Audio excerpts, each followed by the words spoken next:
Well, when last we left our heroes, we were just about to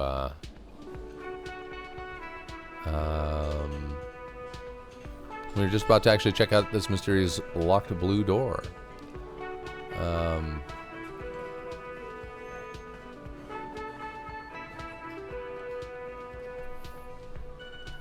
Let's check it out. We had a door which we found a key for outside of all that stuff. Let's see now what I can find inside the blue door. Oh, look at that. Doorway. What's up, Kim? Let's check out this door, eh? Would you not step right in the middle of it? Because it's, this point of view, I can barely get inside the room. There, I can walk over there. Ooh.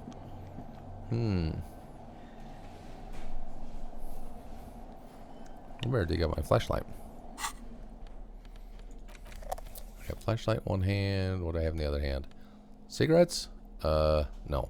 Let's use the plastic bag just to be on the safe side.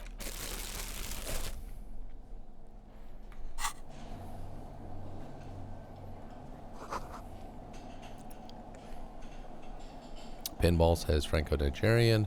The theme is horses and swords. I wonder if that has anything to do with the little figurine that I got in the pawn shop. Another door here. What's this do? Looks like an escritoire. No, it's another pinball. White Diora. The back glass shows a female figure in mourning. Oh, whoa, he's having a thought. Interfacing. All these mesmerizing machines just waiting to be plugged back in and played. Run your finger across the dust to the White Diora. Feels like I might jump back to life any moment. The lights illuminating the white-robed woman. What's White Diora?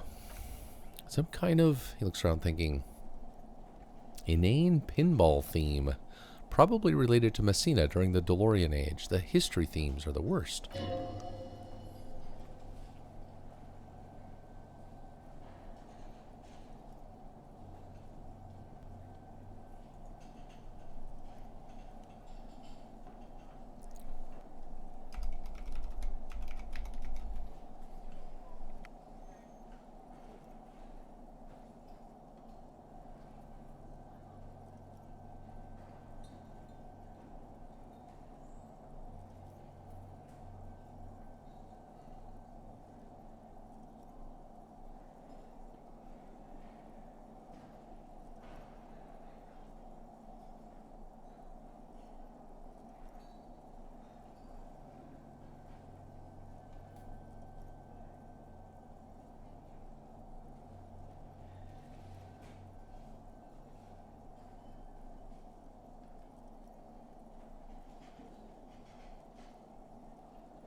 Okay.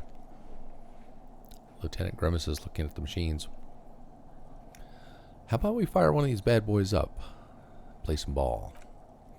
You can't fire them up. They're broken. Only that one machine in the main hall works. The Royalist Pinball. Half-Light. What a dumb name. Royalist Pinball.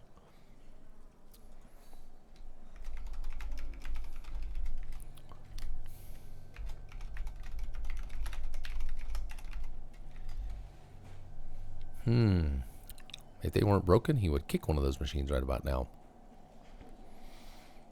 Okay, Encyclopedia 42%. I don't think I have anything that boosts Encyclopedia, and I'm not really keen on chancing something 42%. Nope. Sounds like you don't enjoy pinball, Kim. No, I love it. I love pinball. Who doesn't love pinball? Let's move on. What about that other one, the Franco-Nigerian ball? Want to play that? No. Alrighty then.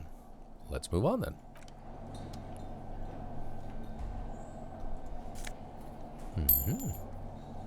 Money. $5 that time. Holy smokes. Should have broken in. Ooh, what's this? A stair down? Oh, that's the stair up. Oh, I see. The perspective is a little wonky there.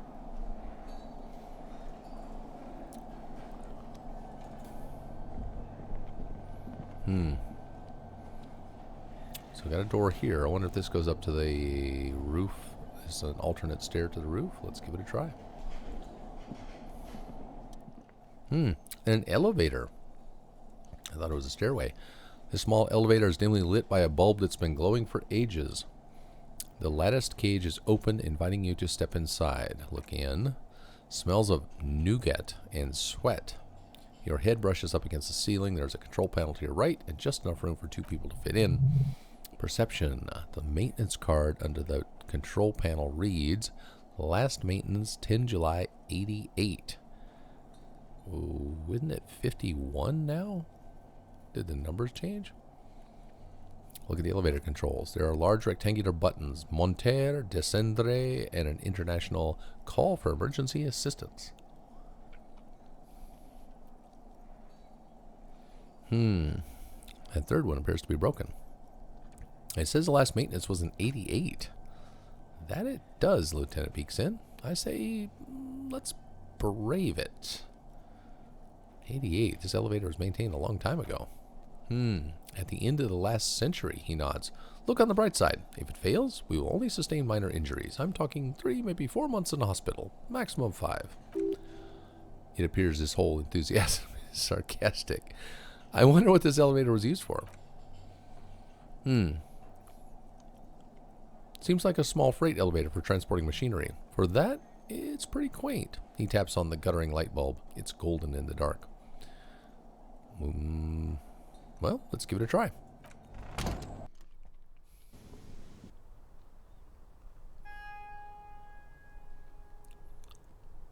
Welcome to the chat. Or the stream, I should say. And my apologies, I did not set up alerts and stuff like that. I thought you were going to be on the Minecraft server thing. Alright, well, I'll take a look around. Thoughts? Small windows taped shut with black plastic. You can't see outside.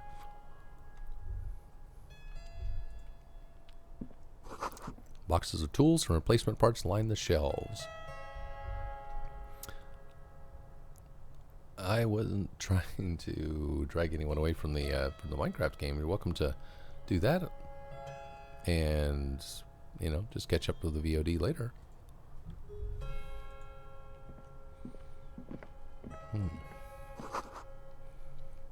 Schematics for pinball machine, Futurism themed. Ah, that is that place. Oh, but wait. Oh, because I did go up in the elevator. Oh, I see.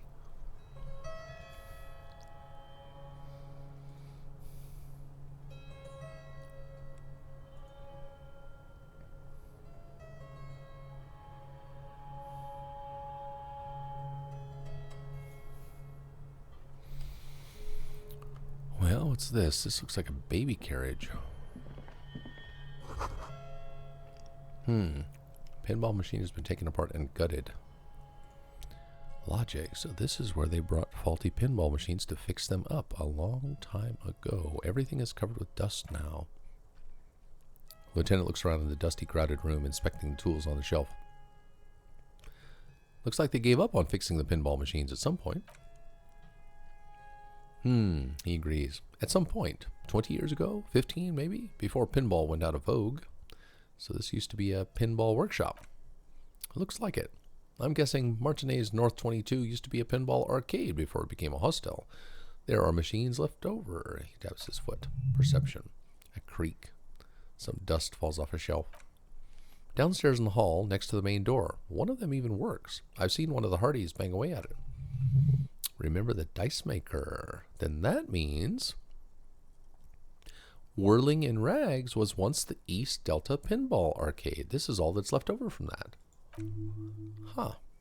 Oh. That's one of the companies I think that the dice making lady talked about. Ah, yes, as the novelty dice maker. Oh, well, thanks, Kim. Appreciate the confirmation. He makes a note in his notebook. This has absolutely nothing to do with the case, I'm sure, but I do like a nice little connection. Inland Empire rears his weird head. But then it went bankrupt. Your skin crawls for making the connection. Could this mean the Whirling in Rags really is part of the doomed commercial area? If that's true, Kim says, then our cafeteria manager is not going to like it. He looks around. We should tell him what we found up here. Omitting that suspicion. The doomed hostel is a task? Thanks for the hosting. He does not appear to be the kind of man who likes his establishment to be part of a neighborhood ghost story about bankruptcy. Logic. Stupid superstition. But still, it would be interesting to see what the cafeteria manager thinks of this. Inland Empire. It's not a ghost story. It's a curse, and Gart ought to be made knowledgeable so he can perform counterspells. Finish that thought. Footsteps?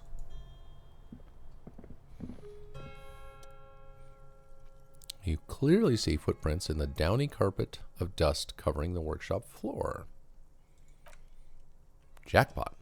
Lieutenant takes out his notebook. These, unlike everything else here, are new. Someone's been here within the last week or two. 3 weeks maximum from the dust coverage. It could easily have been 1 week, too. You know, officer, he looks at you. This is good. He likes it. That's a little smile there in the dark of the workshop. It was a stereo investigation after all. It is now converged with our main investigation, adding a new fact to consider. Let's have a closer look then. Crouch, study the footprints. Large prints, most likely made by boots. The size is hard to determine. Sole could be bigger than vamp. The soles have left a pattern. Uniform horizontal lines. One person has been here. They've gone back and forth. The tips point both ways. Visual calculus. Shoe size is 41, 42, maybe 43. Could be a large-footed woman or a small to average-footed man. This is unfortunately the worst. Most vague shoe size there is. My shoe size is about 44. Just in case you were going to ask.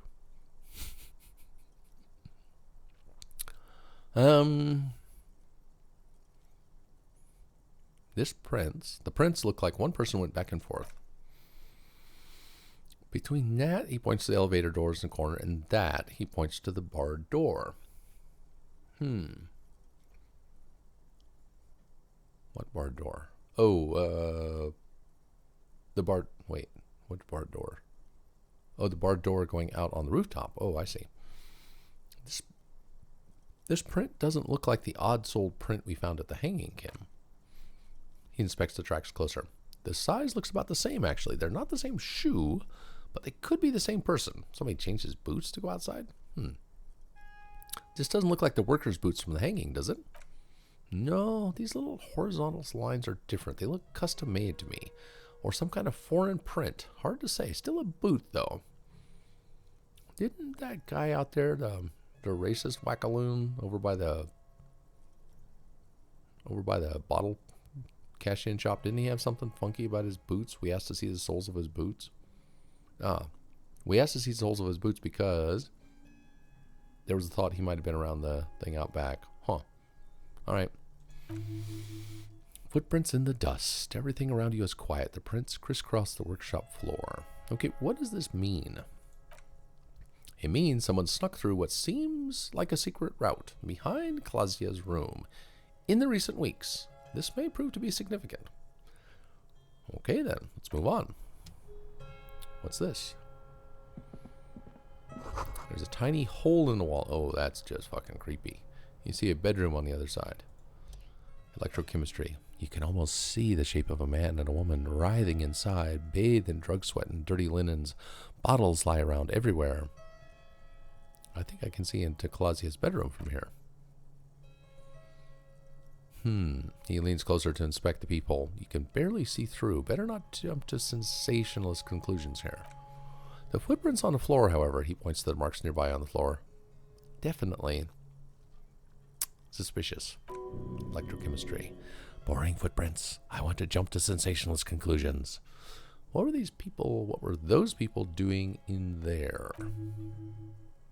You lean closer to the people instinctively. I bet they're doing something quite unnatural there. Sensationally unnatural. I'll bet. Weird. So I can look at the shoes again. Oh, now something else opened up.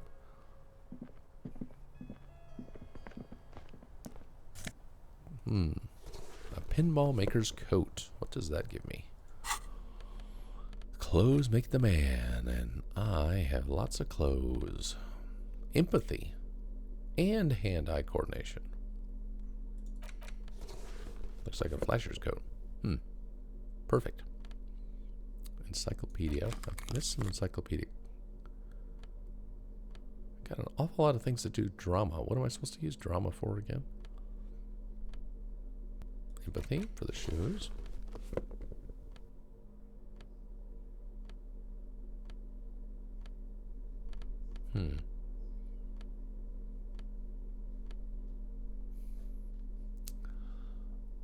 I usually use drama to give you a bad time. Really?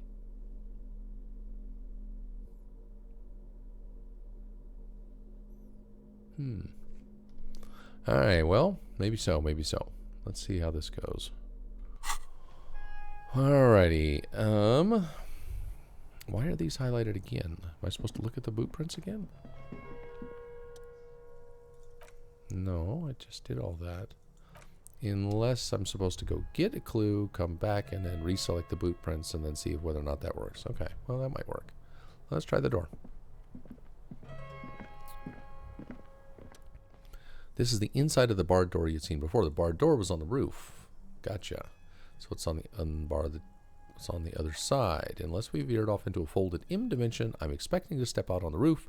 We could ask Clausia about this route, see how she reacts. Conceptualization. Folded M dimension. A reference to the popular science fiction series. Sorry guys. In System. Look who's in a good mood suddenly and reads science fiction. Good on you, Kim. Yes, it is quite likely that we'll reemerge on the M plane. Brace for psychokinetic impact. Or the roof. Unbar the door. Okay, did I unbar it? Can I open it? I can open it.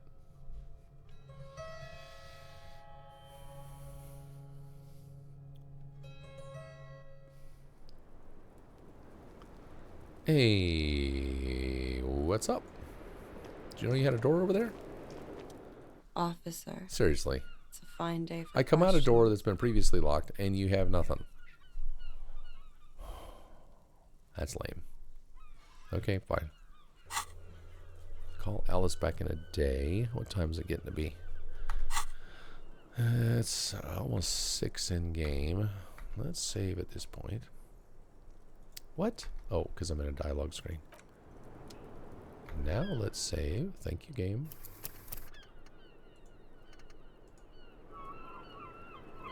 Alright. So that. Let's truck on back that same way. Pinball machines. I wonder if we've seen other pinball machines.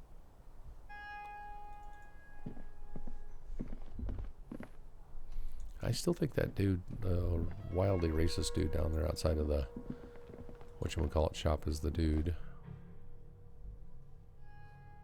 No, that's very specific. Yeah.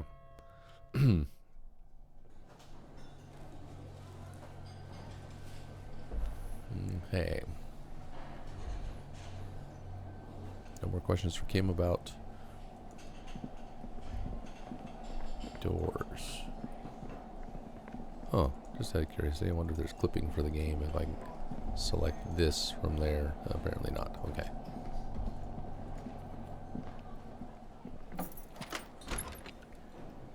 Alright, dude. Dudes, dudettes. Close. Thank you. I guess I don't need to carry around a light. No, that makes me look kind of dorky. I mean, more dorky than usual.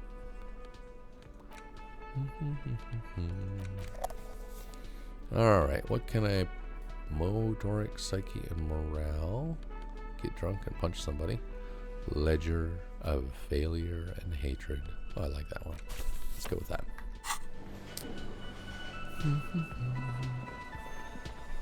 Okay. Talk to these guys, talk to those guys. Where did that other guy go? Let's go talk to this lady. I keep thinking she's going to have more dialogue. Yes? What is it? No. Fine. I'm not going to talk to him because he's always rude to me when I talk to him. The Dune Hostel. Talk to Gart. Insulinden. Which one it was. Get the whole story from Titus. Yeah. Thank you.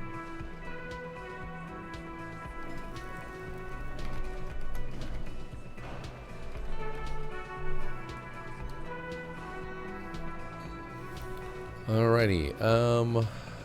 There's a pinball machine in this. Is this? Wait. But why can't I select this pinball machine? Oh. Alright. So I can go out and put crickets in a trap.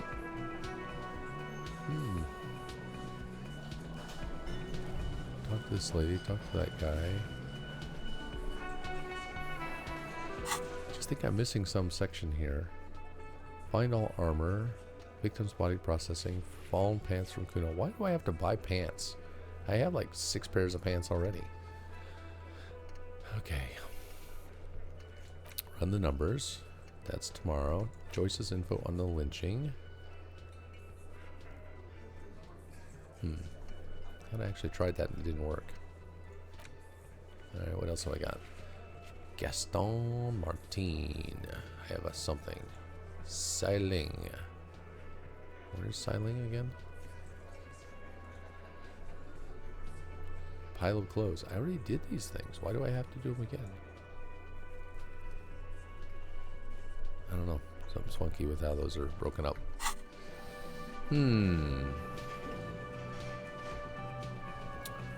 You know, I would say something about stereotypical behavior, but that's okay. Alright.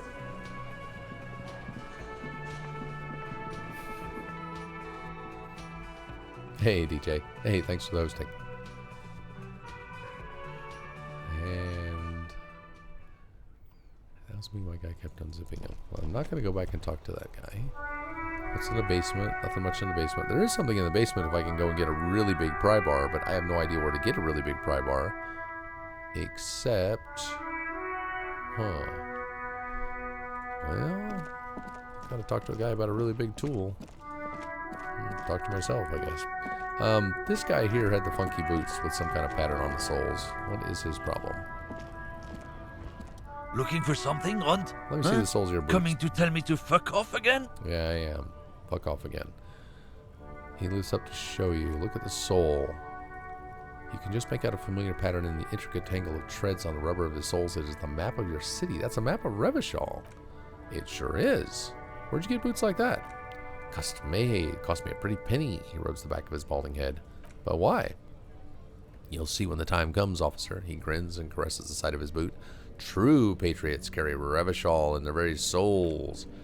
That is such a horrible pun. Technically, you're stomping on Revachol every step you take. Heh, a condescending chortle. Hey, my heh is not condescending. I knew you people don't understand poetry. Poetry? Yeah, buffoon. That's not poetry.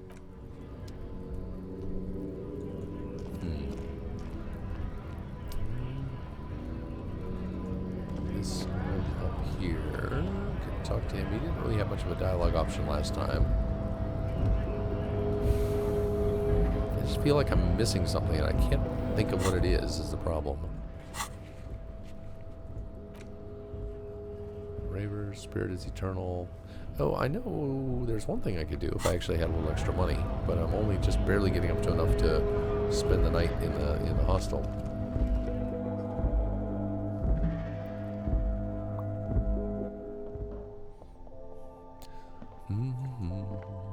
Cash in the bottles, ignore electrochemistry. 70 cents.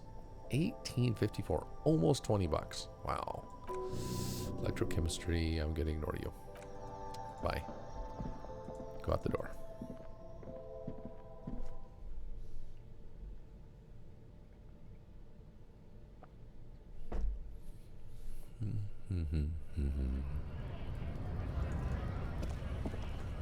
Okay. Almost 6 o'clock.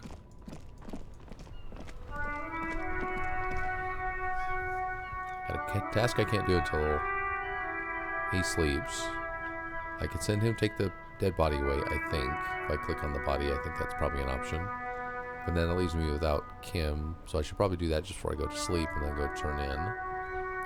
There's something to do in here, but it's mostly let's like spend money on games and things like that, which I could do, which is probably a clue somewhere, but then I won't have the money to spend on the bed.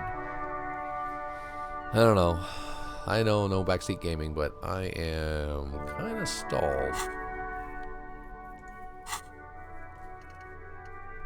Any suggestions?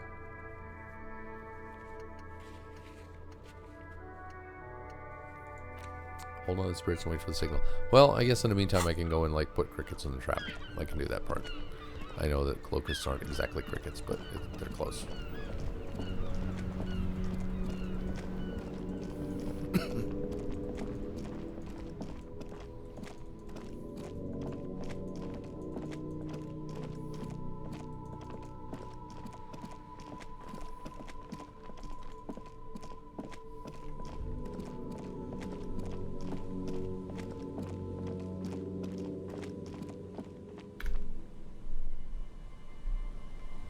No, it's not that trap. Good try, though.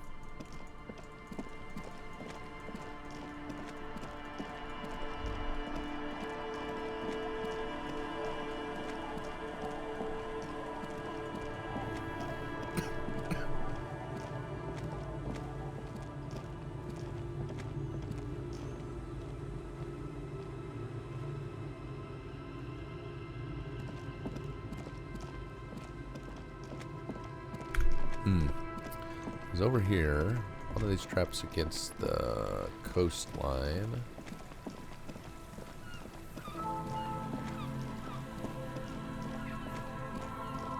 Number 4. It was this one. Whoa. That's not very helpful. This one? Yeah, this one. Release the locusts into the empty trap.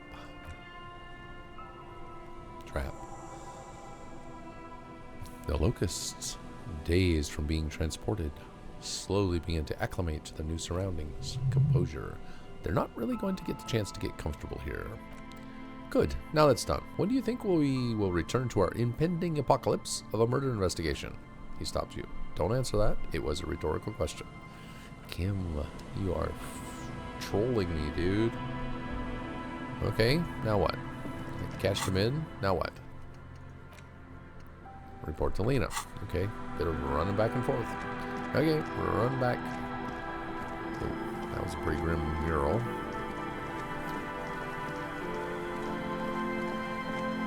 Oh wait, hold on. Let's go talk to the lady on the ice floe. Over here. No, I'm not going to talk to Egghead and Noid. Let's talk to this lady. Nothing new. Huh. Okay. Well, that's it for now. Then let's go talk to the lady inside the church and see if we can... Oh, for crap's sake, I hit the wrong button.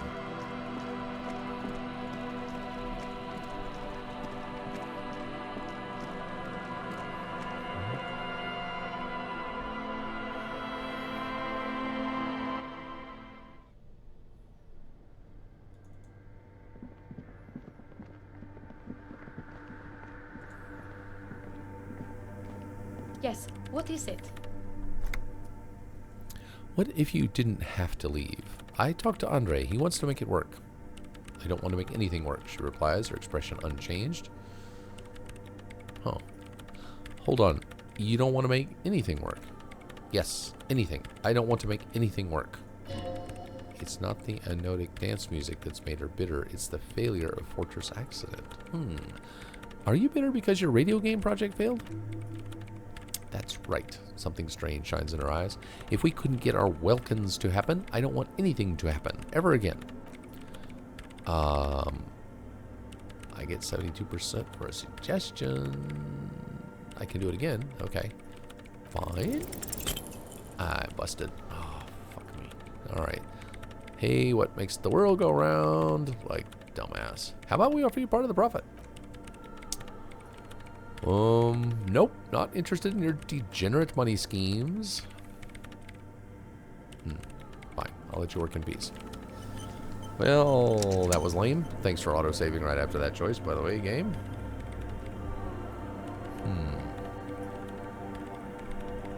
Well, now what? Tried that. Didn't work. Convince Suna or evict her. Hold on to the spirits, wait for the thing.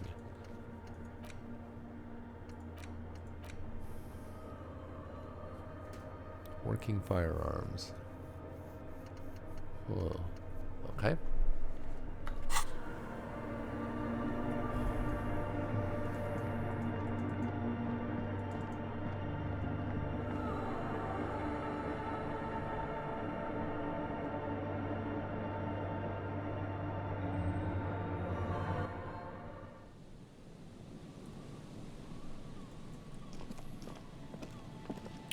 That part didn't work. Alright, back to the... what, lake? No.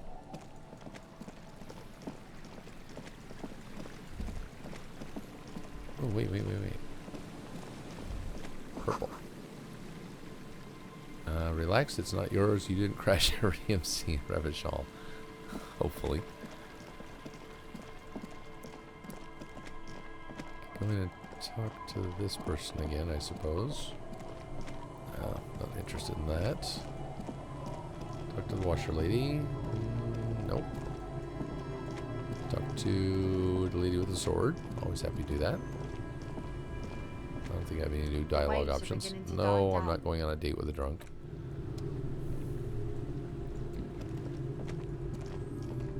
Alright, let's go talk to the bug lady. I'm sorry. The crypto zoologist. Whoa. Wait. How come I can see money over there in like a green can thing, but I can't pick it up? Okay, fine.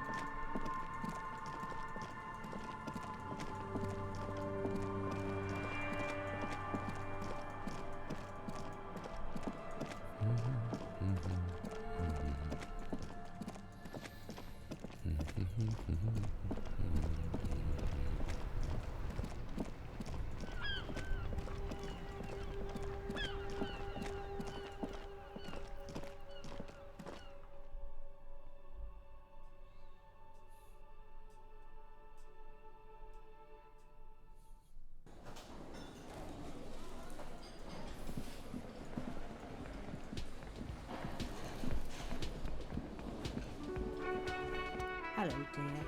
It's good to see a familiar face. I restocked the empty trap. Where's Morel?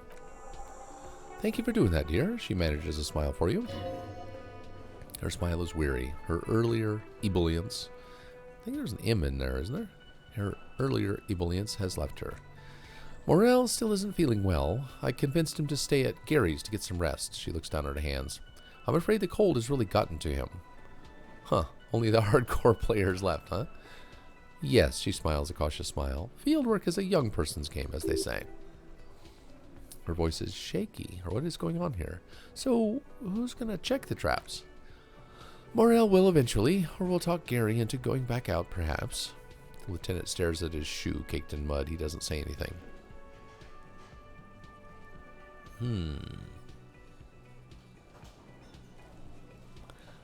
We'll take care of it. That really is too much, sweetie. Thank you for your dedication, but I can see you're coming down with the cough yourself. Very strange. Why is she not letting you do this? It's like she's given up. Lena, what's wrong? You seem different. Different? How? The half moons of her glasses reflect you as she looks up at you. You're not telling me the whole story. No, it's not that. She doesn't know how to end this sentence. What is it?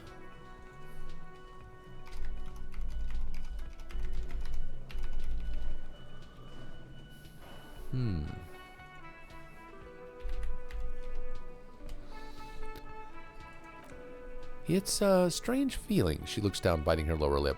I haven't told this to anyone, but you are a police officer. Yeah, pretty craptastic one. Do you ever wonder if some lovely story from your childhood is just that, a story? Or a dream? Seeing the Insulindian phasmid was just a story I used to tell people.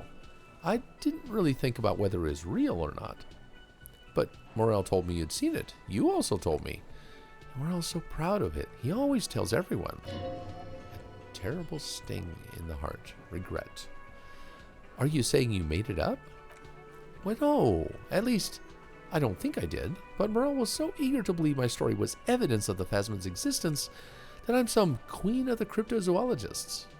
And for years his belief made me believe too. But now we're both getting old, and he's still working himself sick out on those reeds, looking for it. She shakes her head, still unable to meet your eyes. But what if I was just wrong? I think I was. Lieutenant opens his notebook, but doesn't write anything. Suggest... Oh, no.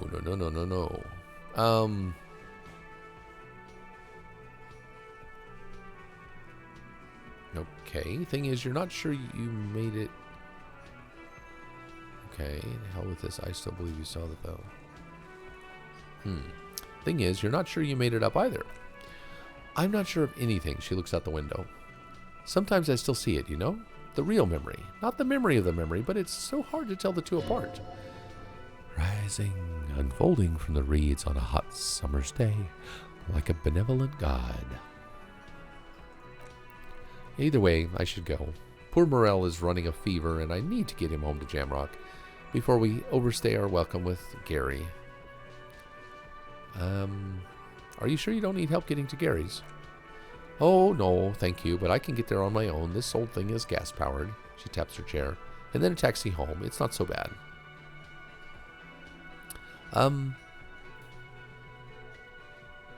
You do that. I'll check the traps one more time. Kim gets right. Really? Oh, sweetie, she looks at you worried. Please don't get stuck on a dream. Take it from me and Morel. Can I have your address, just in case there's news? Okay, it's 1113 Tabernacle Road, Jamrock, but... A sigh. She doesn't think you'll need it. It's been a pleasure, ma'am. Well, that looked like it was about it, huh? And then level up. Likewise, sweetie. She flicks a switch on her chair and the engine turns on with a whir.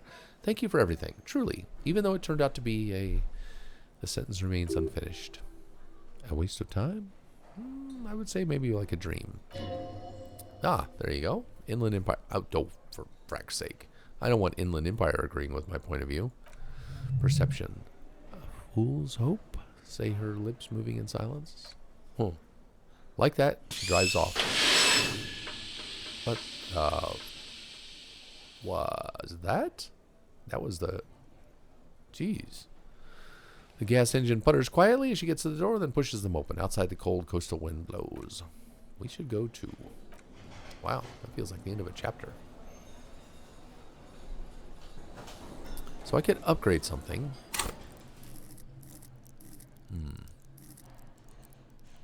Or hold on to it for a minute. Sing karaoke. No. Joyce's info on the lynching.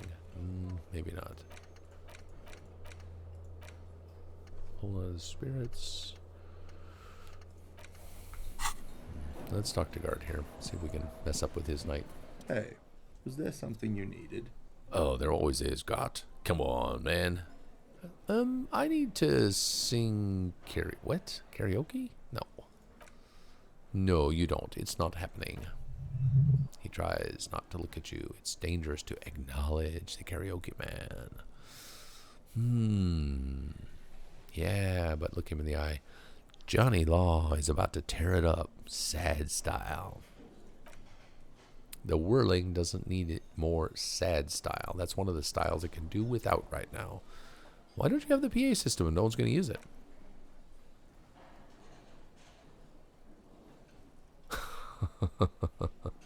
The mod pack has bees. Oh, well, you know. That's that's definitely a mark in his favor. Real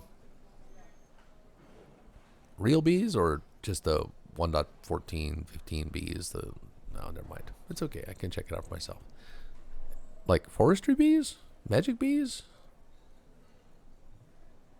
That's all you're going to say. Fine. It's for the forestry bees. Wow. Forestry's a huge pack. It's for the... He begins confidently, but then stumbles on his own words. Oh, it's a 1.12. Oh, score. Okay. Oh, bees. 1.12. It's for no one. It's a prop. I'm not letting anyone use it after the great karaoke catastrophe of 44. It's okay. I don't mind the interruptions. I'm just reading dialogue here. What happened in 44? A lot of people got killed because some asshole wanted to sing karaoke. Not much detail there. It's not a prop. It's for your clients. I know it's used. Okay, yes. It's for some clients, he admits reluctantly. I'm a real client. I paid my bills and I have the right to use a karaoke machine. Ha! Well, he comes up with a counter argument. We don't have any tapes. They all got stolen. It's all right. I have my own song with me. Give him the tape for smallest church in San Sans. The man in the vest and the violet shirt stares at the tape you've just given him. He begins to frown. Hard. Fine, fine. Climb on that stage and do your thing. Just get out of my hair. He shakes the tape at you. I'll plug it in for you. Damn this karaoke machine. I'm having it uninstalled, he mumbles to himself. Oh yeah. Time to do the damage. Okay. If we're going to do karaoke, and it's about 6 o'clock in the evening, karaoke needs drama pants. Let's see what we can do to amp up the drama here. Oh, totally. This? Lounge jacket? Possibly. Get rid of the stupid thing in your hands. Doop-de-doop. Get rid of that. We do not need gauntlets.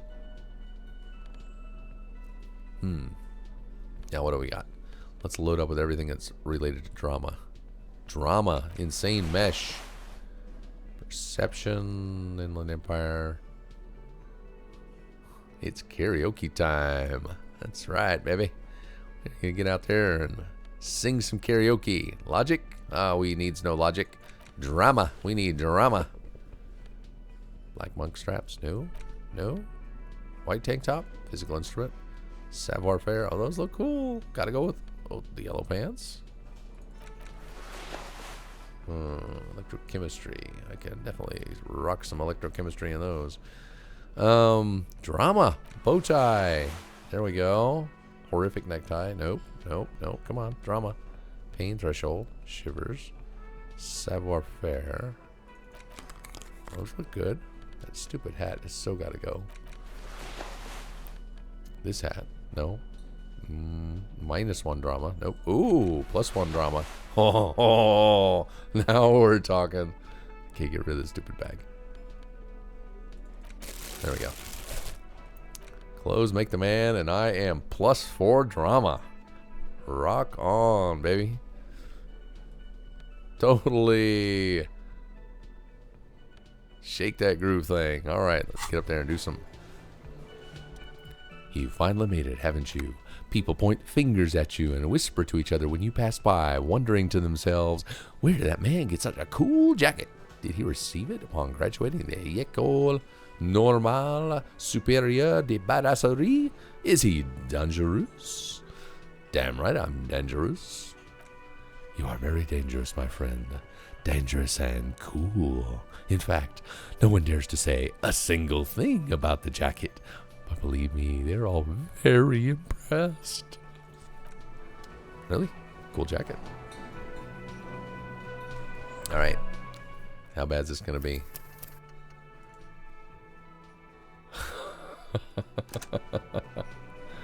That bad, huh? Alright, let's give it a try. Alright, step up to the mic. The stage is all set up for your performance. Feels silent. You can hear the pellets. Not pellets, you dumbass. Is it? It's not pellets creak under. It's pallets. See, it's on pallets. Can't misspell the words in this thing.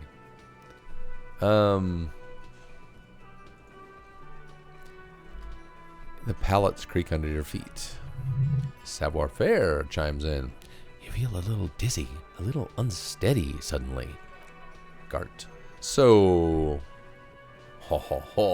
drama. That's right, baby. 83%. So, are you ready for your thing now? Let me know when I should turn on the karaoke carousel. Look, Kim, I'm going to sing karaoke. I can see that. Lieutenant steps away from the stage, ready for your performance. Put your lips against the microphone. Test it. Test the microphone. Immediately a loud feedback noise startles the room. You feel like an amateur. How are you supposed to hold the mic? Should you just sing into it? Where should you stand? Hands. Where do you put your hands? Look around in the room. There are some people out there, but mostly a post-meridian slumber has fallen on the premise. Not super lively. It would be wiser to perform in the evening, no? But the choice is yours. What to do, what to do. You know, I could go and check on those traps with the crickets one more time. Okay, fine. Let's crank up the brown paper bag song here. I'm ready, Gart. Hit play. Yes! Woo! Made it. The air is thick with anticipation.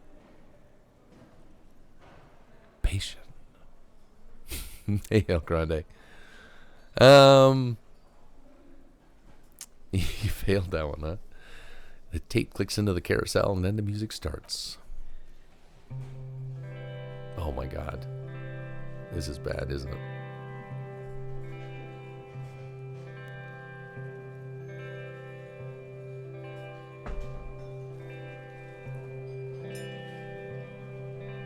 I would often go there, to the tiny church there, the smallest church in Saint-Saëns, though it once was larger. How the real may rest there. Down through the mist there, toward the Seven Sisters, toward those pale cliffs there. I would often stay there, in that tiny yard there. I have been so glad here. Looking forward to the past here. But now,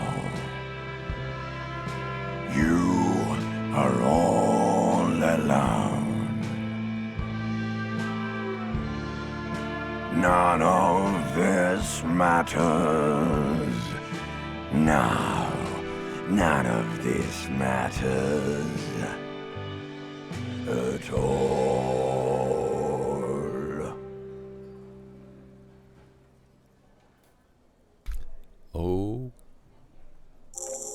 Okay, that was wow.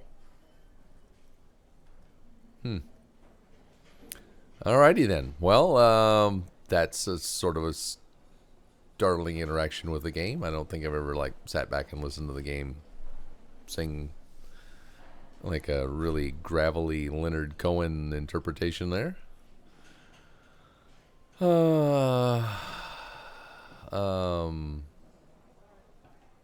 I should see when I lose. Well, hey, what can I say?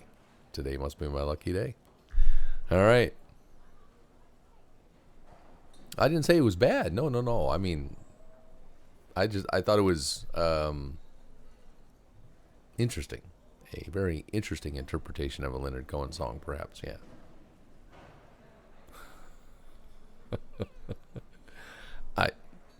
I feel no need to brag. Just merely pointing out the obvious. The ancient reptilian brain, dude. He pretty rocked that one. All right, let's see what happens. Some applause. It's guard. Not bad, he tells you. That's right, baby. Yeah, the old washed up drunk of a cop still has it. Disco cop. Yes, not bad at all, Lieutenant joins in. You feel your hands shake as awareness of your body returns to you. Thank you, ancient reptilian brain. No reply. There is silence now in the deep where the voice came from. It has receded into you to return only in dreams and nightmares. Actually, probably cigarette smoke and way too much scotch. Well, thank you. I don't need big crowds. I just need my friends. Okay. Yes, I'm going to unplug the microphone so you can get off the stage now. Yeah, that's a good hint. Well, also a good point at which to save.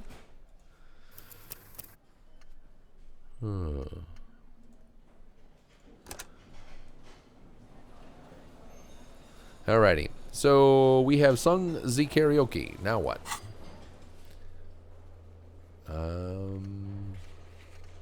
That was it? They just had to sing karaoke? I'm actually like running low on tasks. Let's see what these things, let's see what the map thing can do. Where's the map thing? Actually, I should, I'm not training anything. What happened? Oh, I gotta get some points here. Unlock that. Okay. What do I want to train? Something gives me, well, hopefully a boost to. Authority, 5 hours. Magnesium based, 1 hour 15 minutes. That's pretty quick. Date of birth generator. Why do I need that? Wasteland of reality. Insomnia. An alcoholic. Jesus Christ, that's a terrible research topic. Precarious world. All red checks fail. Why? Huh. Well, let's do the easy one and just do... That's very, very odd. Okay. Let's do the magnesium-based life form because that's like the shortest one. Internalize that puppy. Okay. See what happens. Now, I got all that drama points. Looking good, looking cool.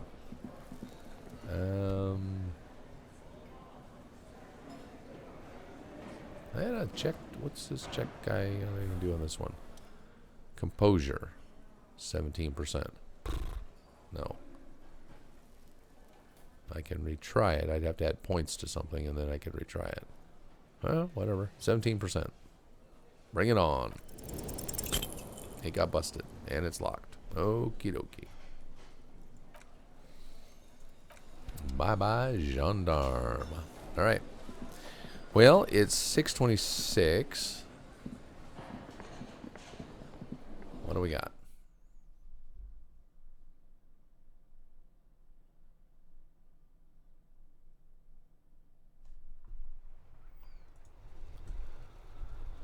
I can send him off to do that. Now, there might be a dialogue line with this lady upstairs. Let's give that a try. And if that doesn't work, then we'll go out and talk to the lady on the curb. Not the curb, the whatchamacallit again. Alright, let's put on some equipment here because this isn't working. This and flashlight. And really, totally, some better clothes. Better clothes, I said. Empathy. Pinball maker's coat. Sure. Interfacing. Oh, the boots. They always ring when you put them on. And conceptualization. Perception. -1 perception.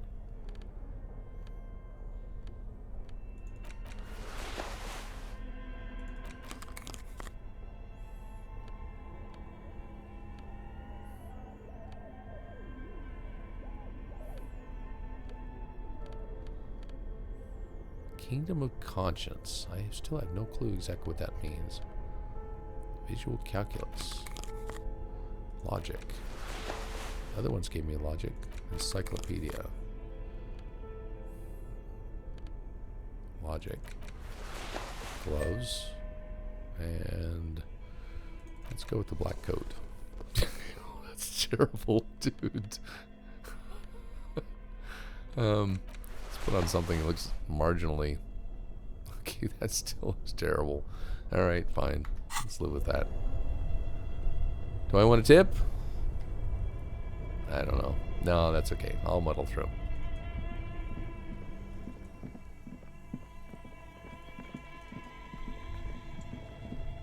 Why is this still an option if I've already done the shouting up the thing?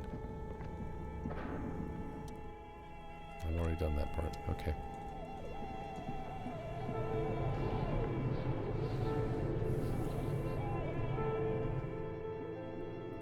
Sometimes you feel like a nut. Sometimes you don't. Almond Joys have real milk chocolate. Chewy caramel. Ooh. Mounds don't. Hey. Wait a second. I could put the thing in the thing. And then talk to the lady at the thing. Insert production schedule. I don't have the passcode for this one though, do I? I had the passcode for the other one, which may be the same passcode. Starts play. The speaker comes to life. Static seeps through the machine's planar magnetic driver. I have planar magnetic headphones. An old lady greets you. Her voice sounds 100 years old. Good afternoon. Fortress accident en route à Saint-Gilles Lane. This is the East and Celindian repeater station 1. Please repeat. Is this the production schedule? Let's try the password. Hey, Yvonne, it's me again. How are you? Good, thank you. It's not clear whether she recognizes your voice. Please repeat. How can I help you? Let's try the password for the production schedule. Good, please repeat the password. Afterlife, death. Good, I've unlocked the production schedule. Woohoo! After ending the call, please press print to access the filament. Really? She just used the same password? Lieutenant seems almost disappointed to discover that, as he murmurs. Maybe those radio computer guys aren't that paranoid after all. Fortress accident, is there anything else I can do for you today? No, Yvonne. Why'd you call me Fortress Accident? Fortress Accident is the company on whose name the terminal you're currently using has been registered to. Do you have any more information about this company? One moment. Here, flip through a catalog before she reads out with studious care. Fortress Accident SCA produces revolutionary interactive call-in radio games. That's what the catalog says. That's not bad. Wow. Ah, so conceptual. She hums. And what's that? This interactive call-on radio play? The static drowns her response. Any other questions you hear her ask when the connection finally improves? Yeah, that's it for now. thank you, and goodbye. Buying. Tiles on the cube are still smoldering, casting the framework in a soft glow. Virescent play and print keys shine on the keyboard. Press print. With a quiet determination, the printer starts printing, a piece of paper unfolding like a handheld fan. A black crisscross of letters covers its surface. Read the printout.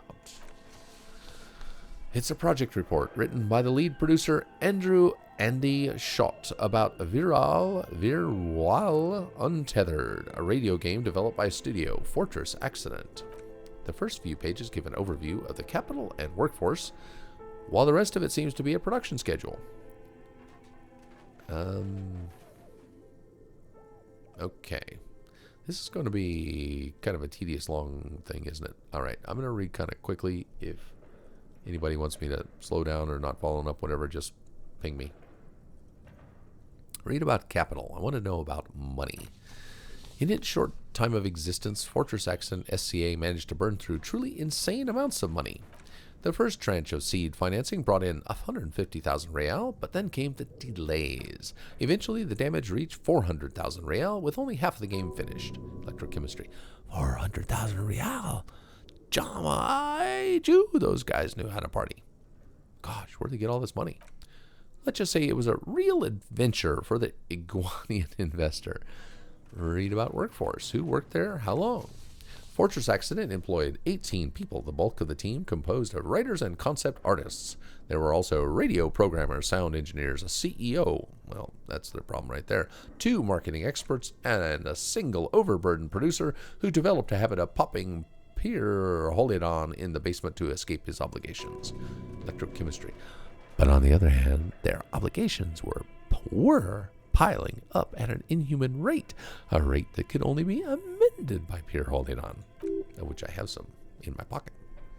Why did Fortress Accident have so many concept artists? Wait, why did a radio game need so many artists? It didn't. It didn't need so many concept artists. No, definitely not. A few more producers could have come in handy, though, especially when dealing with writers, some of whom routinely skipped work because of mental health issues and extremely unprofessional sleep schedules. Huh. I wonder what that reminds me of. One of them even managed to steal some valuable company property before skipping town for good. I didn't steal very much, just a few data sticks.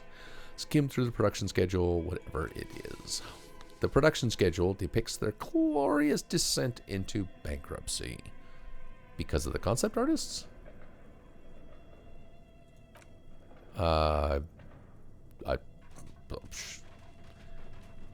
know what they say. The guilty man fleeth when no man pursueth. I don't believe I actually said it was your sleep schedule. Oh, did I? Anyway. No, not the concept artists. It wasn't even the writers with their panic attacks and 3-hour lunches. It was impossible not to fail. The project was too large and no amount of money could satiate the ever-expanding ambitions of the development team. It's a miracle that... yes, anyway. They tried to make a 4 million real game with 400,000 in their bank account. They thought they could bridge the gap with pure willpower and imagination. They couldn't. I could have bridged the gap. Balanced and healthy sleep rhythm. This healthy sleep... Never mind. I could have bridged the gap. No, you couldn't have. What do you mean? I totally could have. Definitely not. Not a chance. Even then, success remained within an ever-narrowing margin of possibility that, despite everything, never entirely disappeared. That is, until they discovered the Valley of the Heads. The what?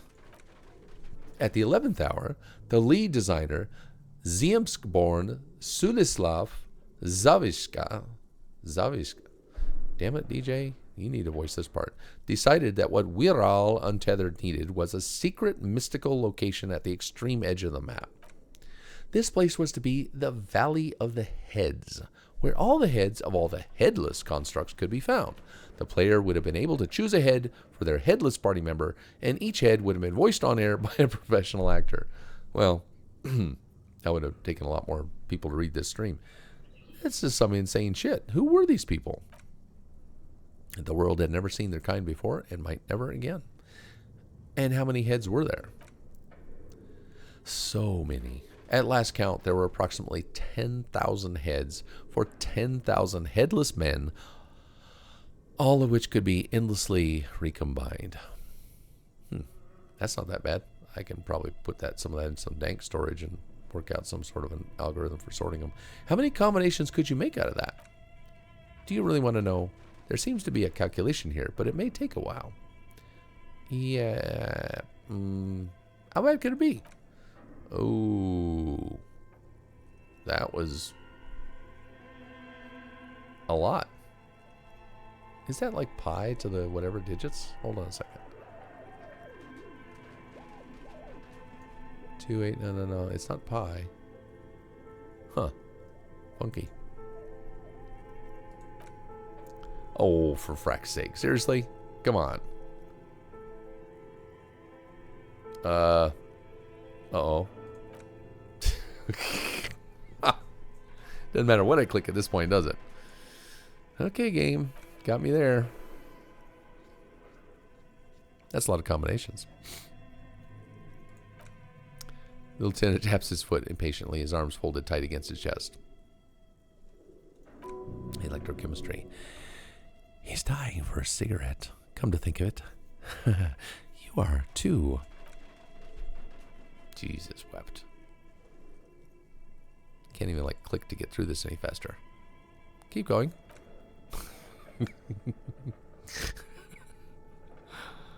Alright, you made your point. Fine. Funny game designer. What if you broke the radio computer? What if it's never going to stop? Please stop. Oh. Okay, that's a lot of zeros. And that's it. Okay, so that's what did them in? Yeah, well, yeah. That and the catastrophic data loss. Did you get this dialogue tree too? Sheesh. The what now? On the nature of the data loss, there's ominously little information in the production log. It comes in at the very end where things get fuzzy and dark, where tables and numbers seem to vanish into an eerie nothingness before their iguanian investor pulled the plug. What is clear is that one day an unidentified numeric anomaly occurred on the East Ravisholian Lintel front, just as the Wirral Untethered project was being computed that day. And the anomaly caused all the data to get lost in the air? When the project was returned, it was completely blank. The team spent weeks on the phone with Lintel, the service provider, but despite their diagnostics, they could never produce a satisfactory explanation or pay for the loss. What? They lost the whole game and wouldn't even pay for it? Always read the terms of service.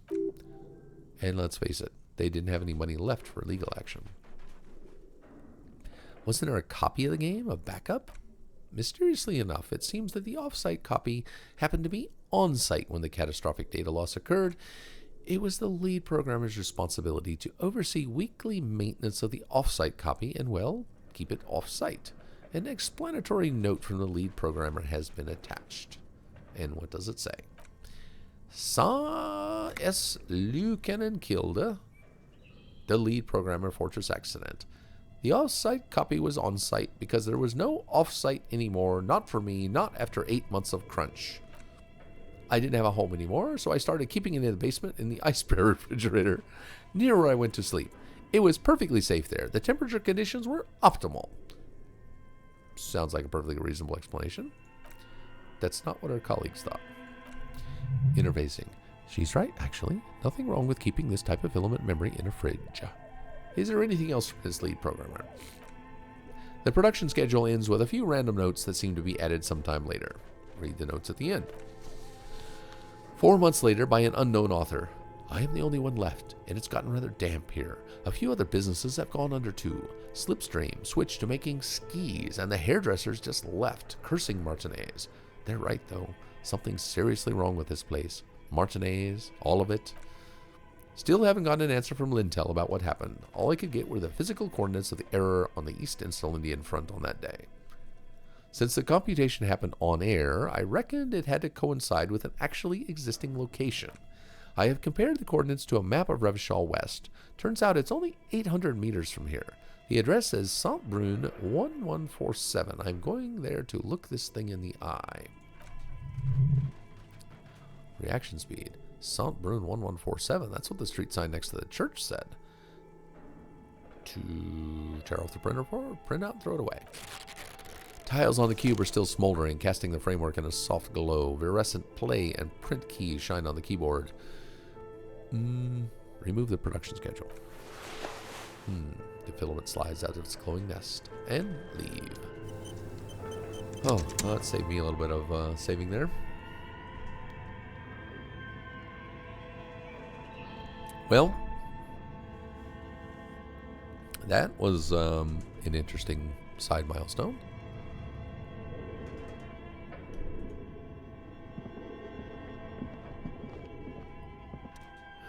Project Dreadboard. No, we've done this one before.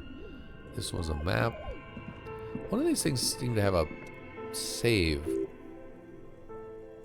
No. Alright, fine. Okay, so came up from the stairs that way, so now we're going to see. Wasn't there a gun room over here? Let's see if we can search it again. No, the gun room is in the basement. Trying to find a working copy of a gun. Oh, there was guns down there. Let me try again and see if maybe one of them was actually working. They said they were all like really rusted.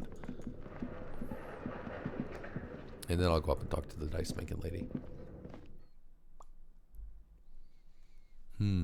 How's everyone else doing tonight?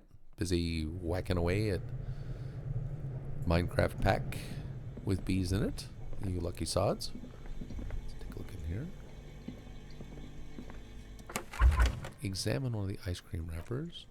Friendly cartoon. I may join you tomorrow. I still have a fair amount of. I certainly have an open schedule tomorrow, apart from trying to find another job. Close the door.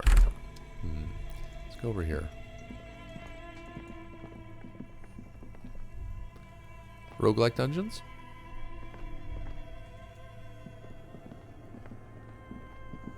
The ones with the brick houses on top.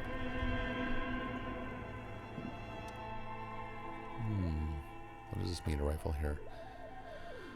Some weird wizard mobs and vampires. Oh, roguelike dungeons had either those towers with a wizard at the top of them, or then there was like those brick houses that had like a. Oh, okay, the wizard's tower thingies. Okay. All right. Okay, cool. I'm pretty sure that's roguelike dungeons. Then you go downstairs and then it goes off in 4 directions and each direction has bars on it. And I didn't know it had vampires though. That'd be cool. Where are we? Old bunker. Okay. Old weapons cache. Nothing up here. I must have like looked at that stuff.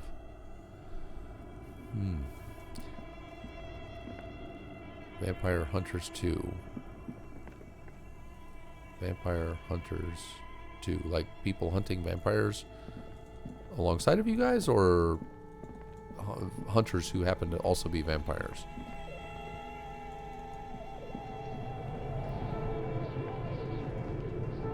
Villager types. Ah. Now that, I don't know if I've played any ones with vampires.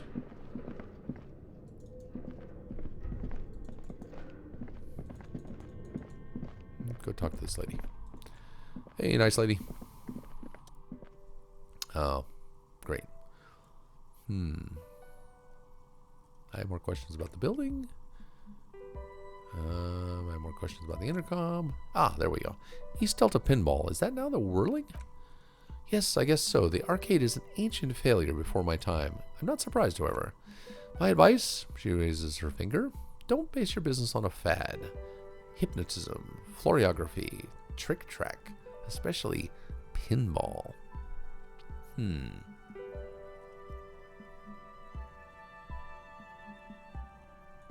Yeah, this is okay. Alright, other questions. I have more questions. I do not have more questions. Okay, got one little tiny piece of data out of the game thing there. Dune commercial area. Kind of wish there was a quicker way to get out of this space, though, instead of going all the way downstairs. Okay, let's trek on down. Wait, there was a door. No, that's just shoes you left over there.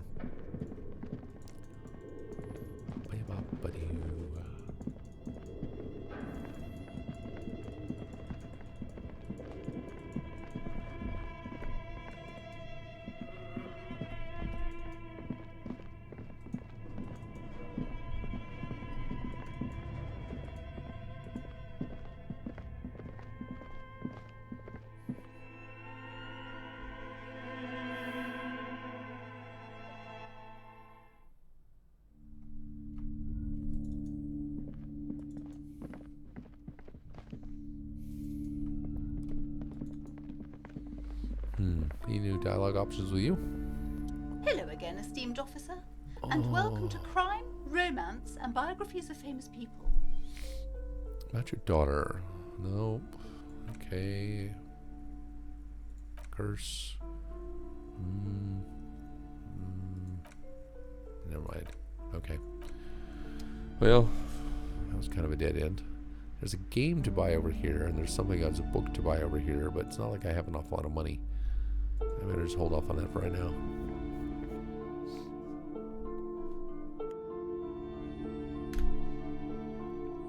Alright, let's go and talk to Joyce. Joyce, the rich lady. Oh, wait. I keep failing my checks with this girl. Is it locked? Hello again, sir. It's locked. Fine. Composure.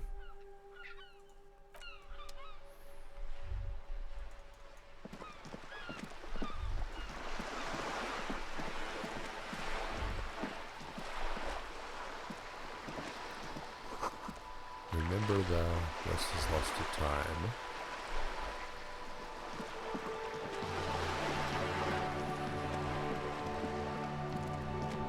Gaston, my man. I have a thing I can retry with you, right? It is such a pleasure to see you again, officer. 28% How may I aid the citizens rhetoric. visa on this fine day? Oh, to get your sandwich away from you. No, that's not going to happen. Rhetoric, 28%. Rhetoric of 5. Bye for now. Well, I have a point, and I can pump into rhetoric. That's right. He said pump. Where is rhetoric? Rhetoric is here. I do not have enough points to do that. Ah, because I spent it on something else. Okay, fine. Goddamn ticka. Oh, I got some ticka. Wait, what's that? Oh, what's that?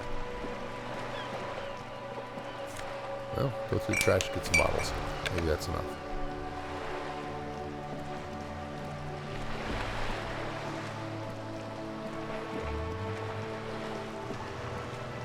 Some enchanted evening, I will see you standing on the floor. Alright. Come on, Joyce, talk to me. Don't give me the runaround this time. You're back. Oh, Good. frack. What can I help Of course you you're with? going to give me the runaround, aren't you?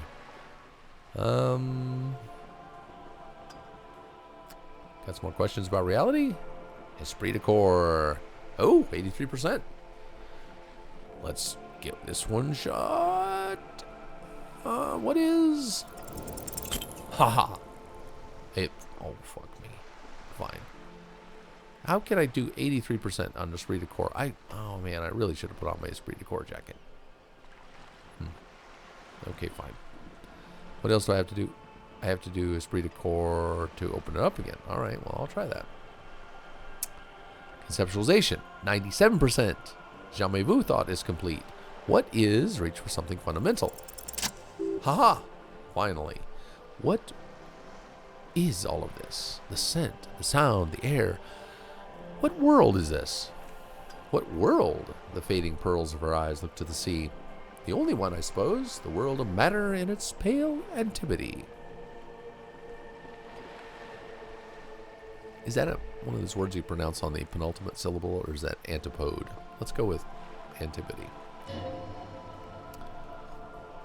Good old Inland Empire. The camera of her mind glides over the surface of the water.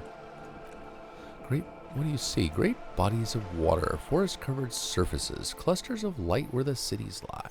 You've seen the montage. We all have. This world is enough, she concludes.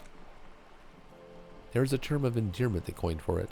In the DeLorean century, when humanity was high on this world, discovering more and more of it, these archipelagos included. What is it? Elysium. Elysium. The world needs a term of endearment. It does. There are those who would call it hell. What is hell? A term of hatred that originates, like many such things, with the Mesk petrofascists. I don't feel like I've gotten the whole picture yet. Oh, you want a picture of the world? She raises her finger to her lips. There is no complete set yet, dear. They're having some trouble reaching orbit. How come? Great things are difficult to achieve. For now, we're viewing the world from the inside, sideways. Inside sideways? What shape is this world then? We used to think it was a sphere, but that's beginning to look less and less likely by the day. You wouldn't know it from the tabloids, but the ORG nations have been launching weather balloons into the lower ionosphere since the 30s. I got $2 more. I have enough money to sleep tonight. I am Hobocop. ORG, Occident Revachol Grad. There's a steadily increasing trickle of images between the big three scientific contributors. They're piecing together a dark gray corona. A dark gray corona. Dialogue in this just gets bonkier. Yes, she pauses. Pale covers 72% of the surface. Yeah, I got the free place by the fishing village, but you have to walk all the way down by the fishing village. I'll just as soon stay in the hotel. Besides, I like hotels. There are gray flares and prominences. Yeah, but yeah, you're right. It's free, and I don't have to chase the money around all day, and I could spend the money on games, like, controllers and actually drugs, but I was actually kind of going with controllers until carpal tunnel syndrome gets too bad. Pale covers 72% of the surface. There are gray flares and prominences, even arcs above entire isolas. The images are blurry, but if there was a sphere in there, it certainly looks like it fractured a long time ago. Half-light. A cold fear seeps into you. Oh my God, wait. What the hell are you telling me? You seem to be spooked. Please don't be. Her voice becomes homely, calm. She lets a moment pass. The pale? And what do you mean, corona? They say there is a rarefied envelope of matter surrounding the darkened disk of our planet. That is, if we are still living on a planet, or to speak more plainly, imagine vast swaths of land disrupted by nothingness.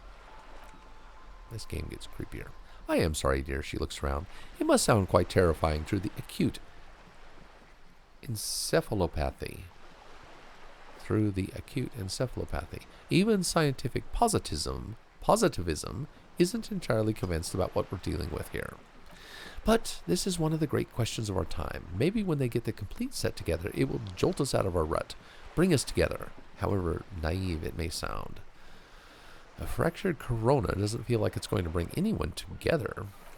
You have misimagined it. I don't have the power to convey to you the effect and geometry of the images that depict our world from below low orbit. She looks up, it's like the crowning of the world. It's insane, very disco. You'd love it. Well, if you say it's disco. See? Everyone finds something worth holding onto in this world, however wasted its opportunities. Jeez. Ouch. I barked my knuckles on that. Inland Empire again. Am I going to stream Minecraft tomorrow too so I can see how to become a master beekeeper? Oh, right. So you can go play that part of Minecraft, and I go and do the beekeeping, and you can just like check up and get cliff notes on it. Ha! If you want to know how to become a master beekeeper, I can show you. It takes patience. Lots and lots of patience. And then, oh, I guess we can kind of stop there, right? Anyway. Hey, DJ. All right, man. Hey, and thanks for hosting, and thanks for joining West Stream. Suddenly, oh, it's the Inland Empire guy. Suddenly, you're conscious of yourself standing there on whatever this all is. Your arms hang down by your sides. Lieutenant observes you both silently. He adjusts his glasses. You said pale. What is pale? The pale is not, technically speaking, part of reality. See ya, DJ. Yes, the lieutenant looks at his watch. Also, I think we've had enough excitement for today. We do have a case to attend to. His voice is low but firm. All she can say is, of course, Lieutenant. She bows, then turns to you. Let's try something else. What do you mean it's not part of reality? Ma'am, he turns to her again. Remember, you're dealing with a very sensitive and impressionable police officer who's still recovering from a recent medical episode. Talk to Joyce about the pail without Kim. Well, that's pretty easy. Go send Kim off with the body. Lieutenant's right. Let's change topics. She gives you a little wink. What do you want to know? Anything. Savoir-faire. You could sneak back later when the lieutenant is not here, unless you convince him to step aside. I want to know what you are. She hums.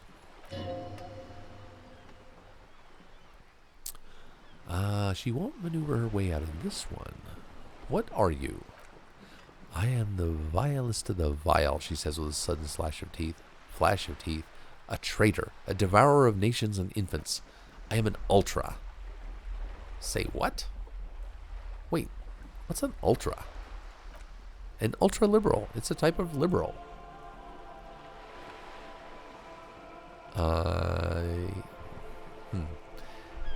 You know, never mind. It's a type of liberal from the revolution. It's not the moderate kind. I don't understand. What's so vile about that? Haven't you heard? She nods pedagogically. I am a nether creature of the Forbidden Swamp. One of those who pushed the king under a shitwagon and betrayed the revolution. I can see you thought I'd gone extinct. No sane person identifies as an ultra-liberal anymore. Not in broad daylight.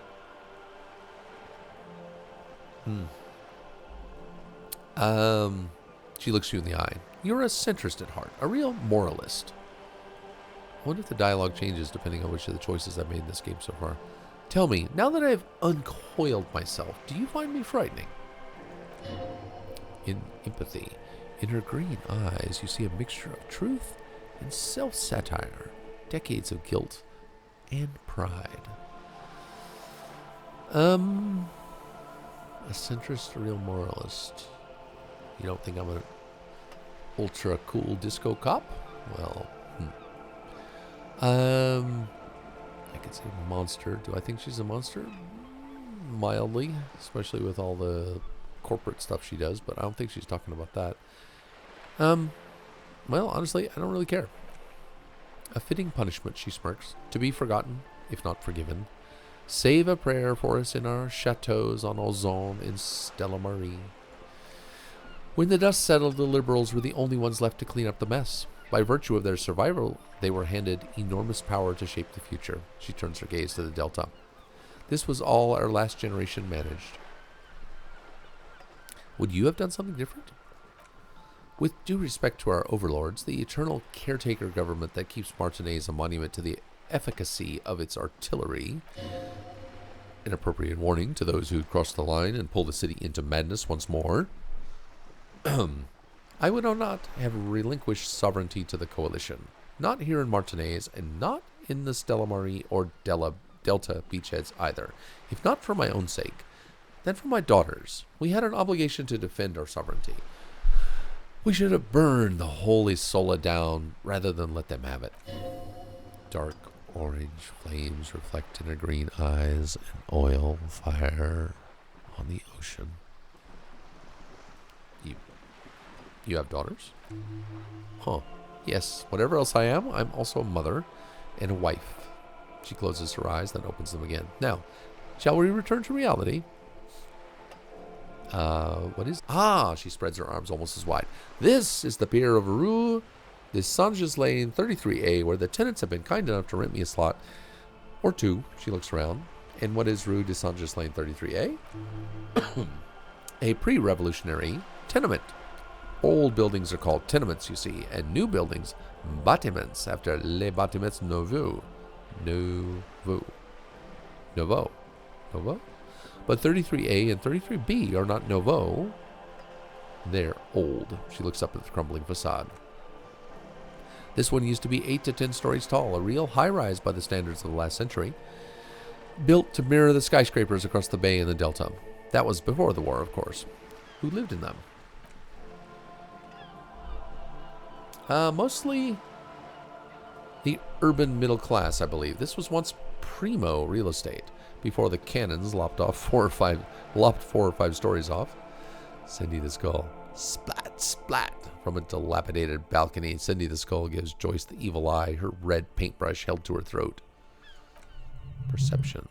Could be wrong, but from here it appears as if she's running the brush across her throat in a sawing motion. Wonderful, Joyce Messier. Okay. That's locked. Ask why volition. Ask for Kim. Did I didn't actually mean to click on that, but okay.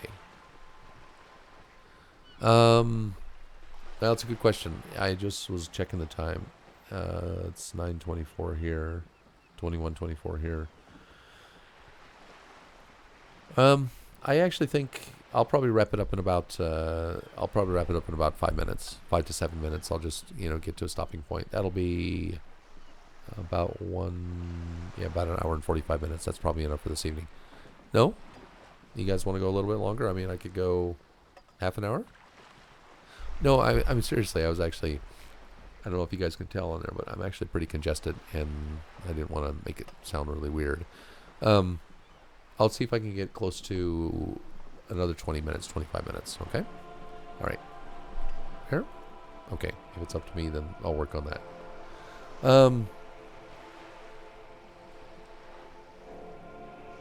You're congested as well?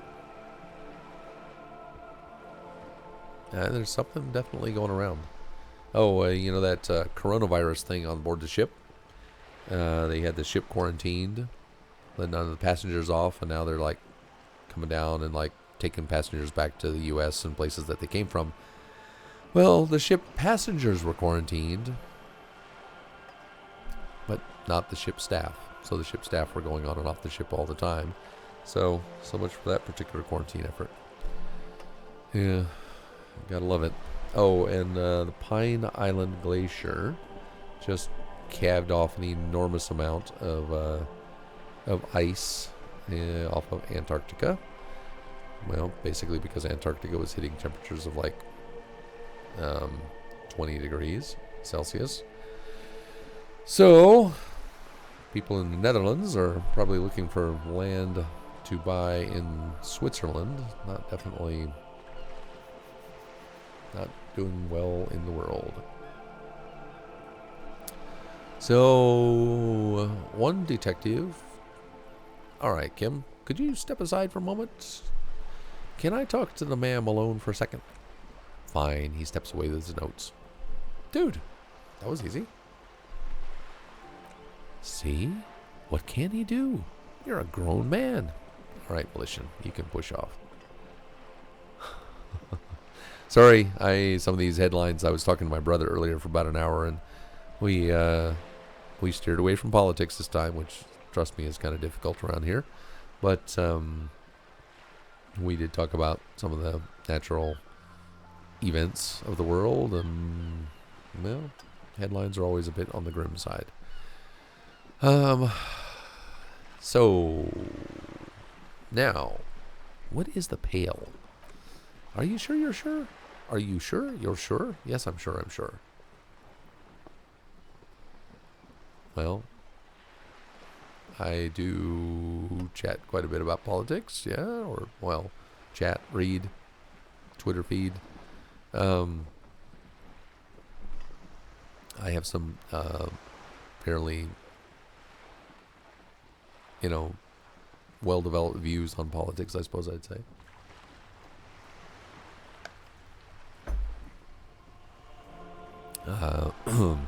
Which, by the way, is one of the reasons I find this game kind of funny. They're always like ultra-liberals and fascists and this is and that's is. I don't recall that I've actually ever brought up Ms. Thunberg myself, but, alright, fine. Are you sure you're sure? Your colleague seemed adamant. Yes. What is the Pale? Okay, she concedes. The Pale is the most dominant geological feature of the world, detective. The separative tissue between the isolas. It is the inter-isolary mass. Isolary? Isolary? No, I go isola. Inter-isolary mass. Well, that's kind of funky. Wait, and what is an isola? You already know that, dumbass. She explained that before. Isola is a Messinian word for a continent of matter enveloped on all sides by the Pale. No, she didn't explain it. Never mind. Also, isolation, or landmass. Isola. Is it a long I or a short I? We used to believe there was only one. In the last 4 centuries, we have discovered 7. Mundi, Seol, Samara, Ilmara, Grad, Katla, and this, Insulindi. And Insulindi is an oceanic isola. It comprises mostly of water. Mundi is the largest, Katla the coldest, Insulindi the bluest. What can I say? She stops. Each is perishing and dear. That's a weird comment. Okay, what is the Pale like? Achromatic, odorless, featureless. The Pale is the enemy of matter and life. It is not like any other or anything in the world. It is the transition state of being into nothingness. The negation of being. Oh, the negation of, that's right, the negation of being. She tightens her hood around her neck. It's cold outside. If we're surrounded by Pale, how do you get from Isola to Isola? Oh, it is, her lungs deflate, her words sound like a sigh. So difficult for us. A squall of birds, hardware operating in the harbor, firm, self-evident. It is possible to force dimensions on the Pale. In modern times, we can even compress its latitude, bouncing radio waves from one end to the other, shortening the path. But it is still hard for humans to navigate the Pale without getting lost or having our minds damaged. The Pale can damage the mind extensively.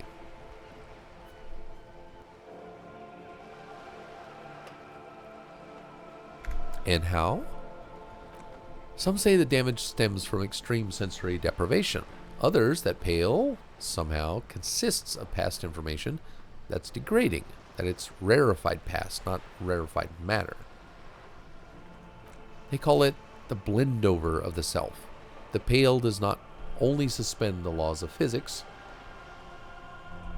but also the laws of psychology, maybe history even.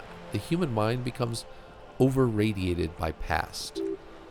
Who says and who argues? Who says and who argues?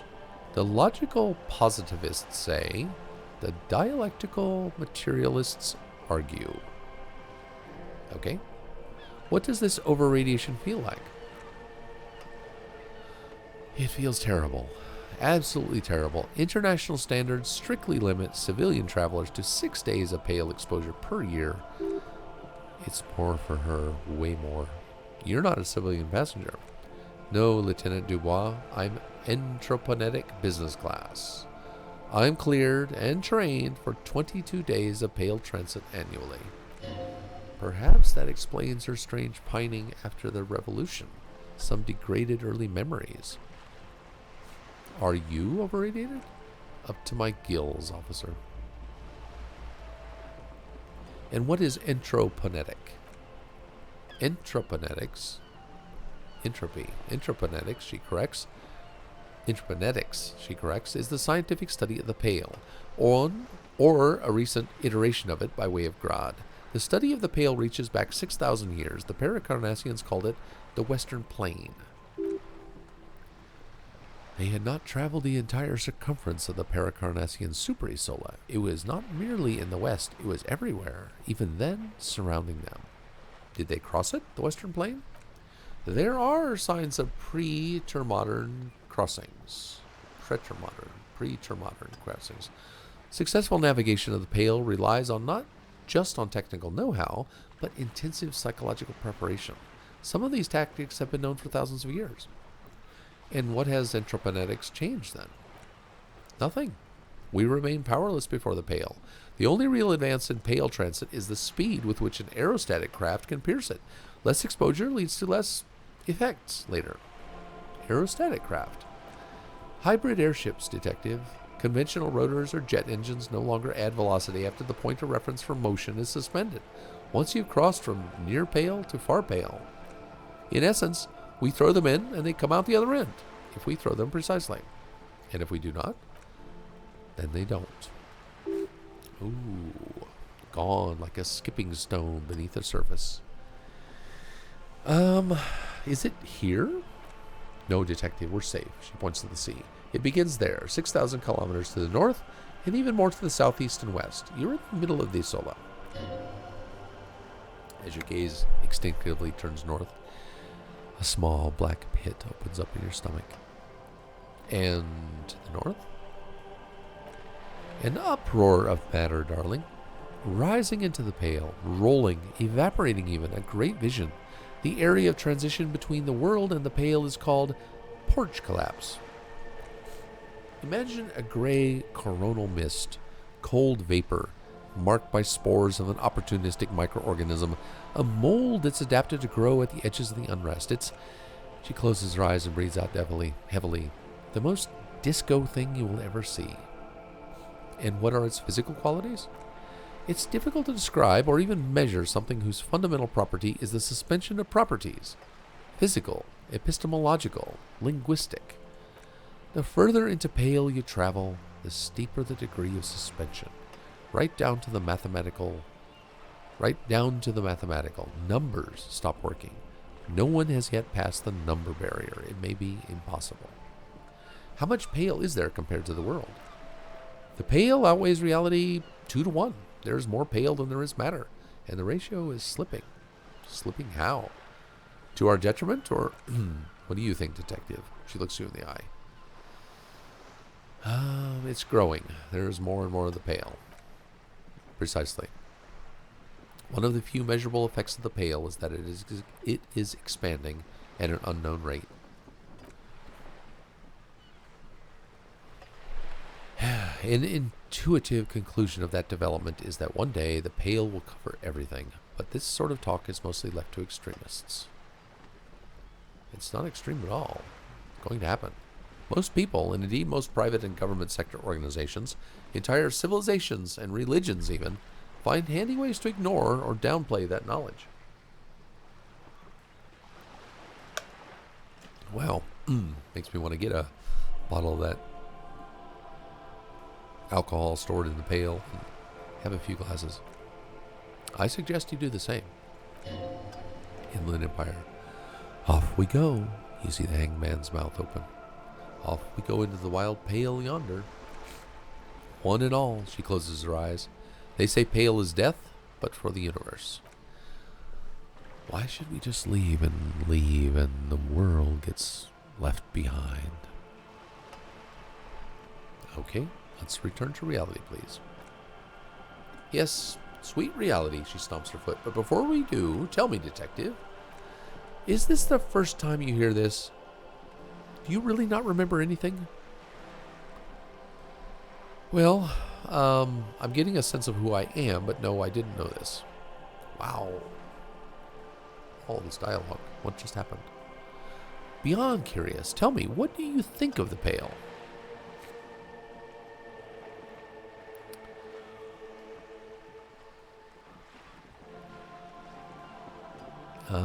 Let's see.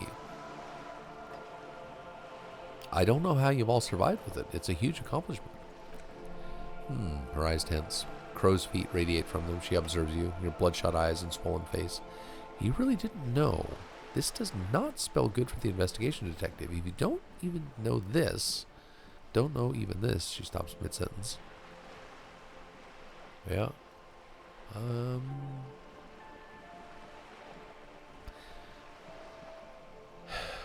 It'll be a fucking disaster, I know it. All those people will die. Steel yourself, officer, she says in a reassuring manner. Your colleague, Lieutenant Kitsuragi, he is competent. I checked up on him. And you also have me. I will try to assist you in any way I can. Some of that assurance is meant for herself as much as it's meant for you. She must have a lot on the line here. 30 more points. These experience chunks are coming up quickly. Even if we do have to do it one basic term at a time. She gives you a slight bow. Good, Lieutenant returns. You have not passed out from it. Perhaps I worried for nothing. Are we still on the reality lowdown, or should we do actual police work now? That was fucking insane. Kim. Yes, well, he thinks the rest of us have dealt with it. The rest of us have dealt with it for thousands of years, so he looks around a little uncomfortable now. You will have to deal with it too, the Lieutenant thinks. This is why I didn't want you to know. Okay, right. Let's get to work, Lieutenant. Good luck, Detective. She nods you goodbye.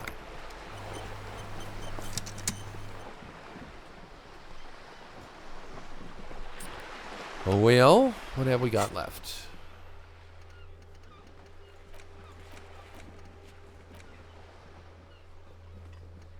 Get the whole story from Titus.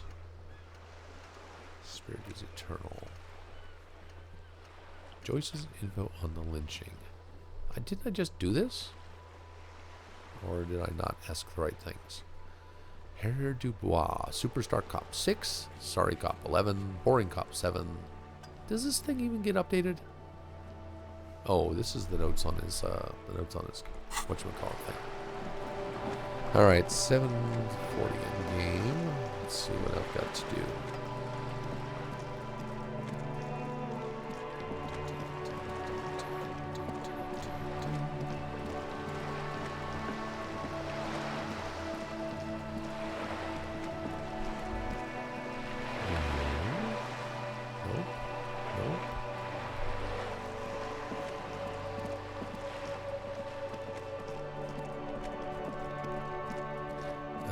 Actually, I'm going to send Kim off the body. Let's get that chore taken care of, because it's kind of disgusting.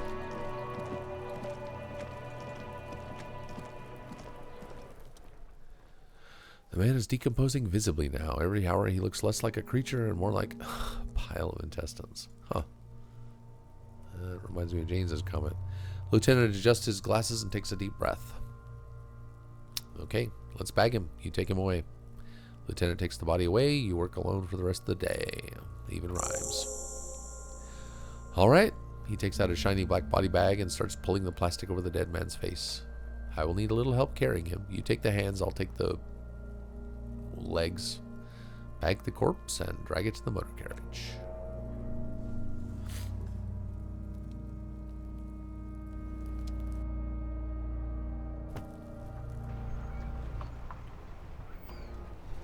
Alrighty. Dude's gone. Kim's gone. What a drag. What did I get? Items was lit up? What happened?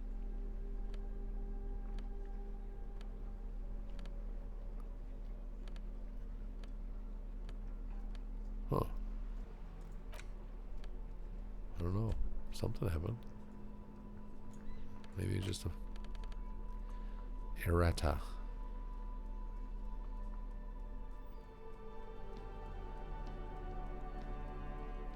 Okay. That is a dumbass do-rag you got on your head, buddy. And what happened on the tasks on the map?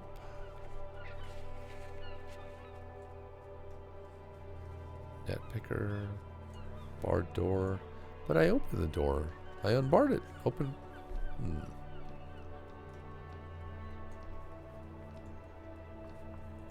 Okay.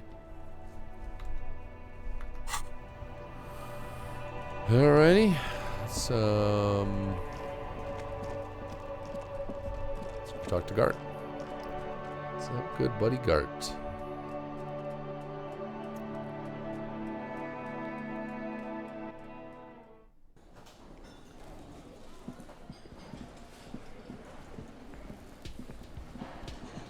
Alright, Gart. Oh, never mind. Oh, no. Stop. Get off the... Get your flashlight out of your hands, man. Thank you. Wait. Let's use the clipboard.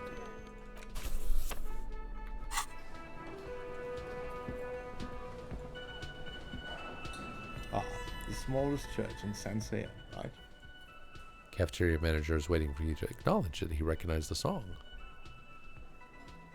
I fucking rocked that shit. It was alright. He doesn't sound like he thinks you rocked it. Subdued. I might start letting people up there again. Now, what can I do for you? Well, I saw another thing at the Whirling. What if I told you I got into the back room behind the blue steel door? Oh, okay. Well, he controls his excitement well. I did hear you make some noise back there, so good for you. It takes a lot of willpower not to ask. Obviously, he's been wanting to know what's behind the door. Aren't you going to ask me what's back there? Okay, what is back there? Pinball machines. A pinball workshop. Ha! I knew it. I've always wondered where those machines by the door came from. And they told me there was some kind of pinball thing here too. I knew it, he repeats. Were there any back there in working order, I mean? Why? Do you want to play? I might be up for a game. No, I was just wondering. He appears to be making calculations in his head. If you found pinball machines there... He was wondering about something business related. About how much money he could make off one. I feel a capitalist plot coming up. Capitalist plot, he rolls his eyes. The pinball we have in the corner now is broken. I want to diversify the entertainment options. Oh, it wouldn't hurt to get a little life in here, other than the hellish karaoke machine. That one's always causing trouble. Yeah, those numbers he's adding up must be making good sense to him right now. Inland Empire, he should still know. You have to be forewarned about these things. Whoa. I have to warn you, I may have discovered that Whirling is part of the Doom commercial area. What? He looks mildly startled. Why would you say that? We're at a completely different address from that whole thing. So he knows of the Doom commercial area and its address. He's thought about this. Huh. You know of the curse. Everyone knows of it. The Whirling is listed on the intercom outside as one of the businesses in Building B. You should get your wiring fixed. I tried to call and couldn't reach you. I've been working here for a long time, and that intercom has never been used by the Whirling.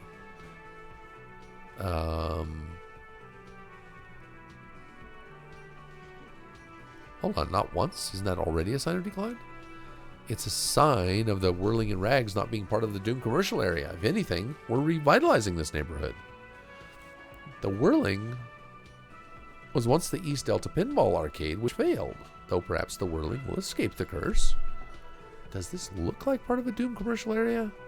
He makes a sweeping gesture. This pre-revolutionary tile work, these high ceilings, these nice rooms, well, most of the rooms. For 14 years, man. That's how long I've worked here. I've kept this place up through hail and through sleet. Fuck me, if some Doom ghost... He steadies his voice. He's done a fine job, too. Though he's spoken of the place dismissively before, the hostel is actually very important to him. You really care about the Whirling, huh? Yeah, he sighs. It's slowly growing on me again. It's beautiful in its own way, especially for this neighborhood. I've been trying to keep it that way. Even if it is part of the damn Doom commercial area. You shouldn't be so worried about that label, you know. I don't place much stock in the curse and so on, but the label frightens the clientele. Who wants to stay at a doomed hostel? Everything's doomed enough without that. Who owns this place? Some real estate management company. They never come around here. They just collect money from afar. Honestly, I think some money laundering might be involved. And who named it Whirling and Rags? Well, it sure as hell wasn't a real estate company. You did? You look surprised. What? It's a great name. I know. It's a great name. I know. Cafeteria managers come up with great names too. It's from a song. A song. Hail, Holy Queen by the Ateniers. Hail, Holy Queen of the Sea, he quotes. You're whirling in rags. You're vast and you're sad. Ah, good pick. What about those other cafeterias you manage? What about them, he shrugs. One is a basement dive frequented by chain-smoking communists. I can't tell you how sick I am of Krasmazov and Ignace Nilsson and all those old ghosts. He's hesitating, not sure if he should share this information with you. Encourage him. And the others? The other is a kebab cart. It's very successful in its way, but it's nothing like the whirling. Well, good luck to you with this place then. Luck has got nothing to do with it. He looks to where the hidden room is. I need to think about where I'm going to place those pinballs. I have a feeling they're going to help. Against the doom, it's implied. There's also a peephole in the wall. He startles. What wall? Upstairs in the secret back room, right next to Clausia's bedroom. I found it when I found the pinball machines. I'll have it fixed at once. Thank you for letting me know. I assure you, the whirling does not abide spying on its guests. What a shame to fix such a good peephole. Could you keep the hole there when some hotties things? Oh, fuck off. All right, you've been notified. Thank you. I'll patch it up personally. Was there something else about the establishment? I hope not. There's something else I want to ask about. Yes. About my bill for tonight. Got the 20 real? Yes. Not yet. Then why are you wasting my time? And yours. Goodbye. He's got a thought. Where's a thought? A veritable thought. Magnesium-based life form. We tell them, hell no. You're about to become a magnesium-based life form. The age of the primitive carbon man is done. No longer must mankind rely on slow-working background radiation to take us further into our genetic destiny. This is the era of guided evolution, and magnesium is the key. You are the first of your species, the next step in human evolution. An advanced magnesium proto-man who mags it up, drinks it down, and sniffs it sideways. We have magnesium receptacle glands and a +2 volition. Logic says, no such thing, man. Interesting.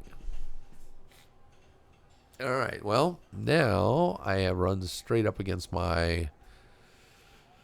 now I'm going to have to delete something in order to actually like train something, which is kind of a pain in the ass. Because anymore, where do I scroll up? Nope. Scroll down? Nope. Oh. So I could go through this and delete something that gives me bonuses. I'll worry about this later. The tasks have been updated a little bit. One more thing is done. Working these things down. Get a cell talk about our stuff. Nope, that didn't work. Stuff.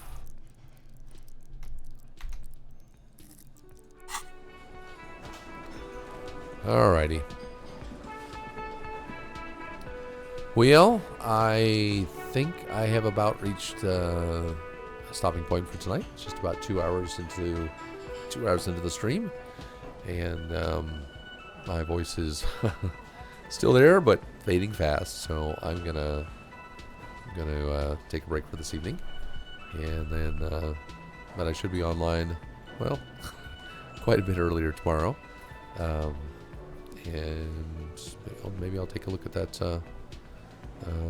112 pack and see what reacquaint myself with forestry. So let's save game. Save that game. All right. Thanks, El Grande.